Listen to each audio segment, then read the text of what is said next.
Hello দর্শক, আসসালামু আলাইকুম। আশা করি সকলে ভালো আছেন। তো দর্শক, এই যে আমাদের হাতে যে একটি ওষুধি গাছ দেখতে পাচ্ছেন, তো বন্ধুরা এই ওষুধি গাছটি কিন্তু খুবই কার্যকরী একটি ওষুধি গাছ। তো বন্ধুরা, এই ওষুধি গাছটি আপনারা কিভাবে সেবন করবেন এবং এই ওষুধি গাছটি খেলে আপনাদের কি কি কাজে লাগবে, তাই নিয়ে আজকে আমি এই গাছটি নিয়ে আপনাদের মাঝে হাজির হয়েছি।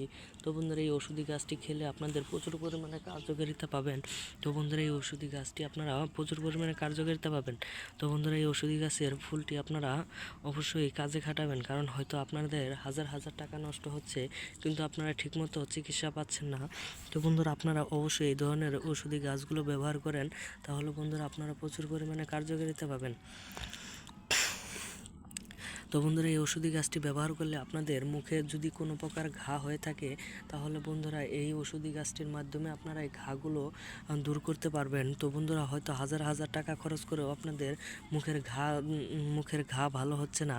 তো বন্ধুরা, এই মুখের ঘাগুলো ভালো করতে অবশ্যই এই ধরনের নাক ফুল গাছের ফুলগুলো আপনারা প্রত্যেক দিন চিবোতে থাকবেন। তাহলে বন্ধুরা, এই নাক ফুল গাছের ফুলগুলো চিবোলেই আপনাদের মুখের ঘা কিন্তু ভালো হয়ে যাবে। তো বন্ধুরা, এটা কিন্তু খুবই কার্যকরী একটি গাছের ফুল। তো বন্ধুরা, এই ফুলটি যদি আপনার রাস্তার আশেপাশে কিংবা পতিত ক্ষেতে বেশিরভাগ এই গাছগুলো হয়ে থাকে, তো বন্ধুরা অবশ্যই এই গাছগুলো তুলে নিয়ে মুখে চিবিয়ে আপনারা ক্ষতস্থানে লাগালেই আপনাদের ক্ষতস্থানগুলো ভালো হয়ে যাবে। তো বন্ধুরা, আমাদের ভিডিওটি যদি আপনাদের একটু ভালো লেগে থাকে, তাহলে অবশ্যই চ্যানেলটি সাবস্ক্রাইব করে দেবেন। ধন্যবাদ সকলকে, সকলে ভালো থাকবেন, সুস্থ থাকবেন। আসসালামু আলাইকুম।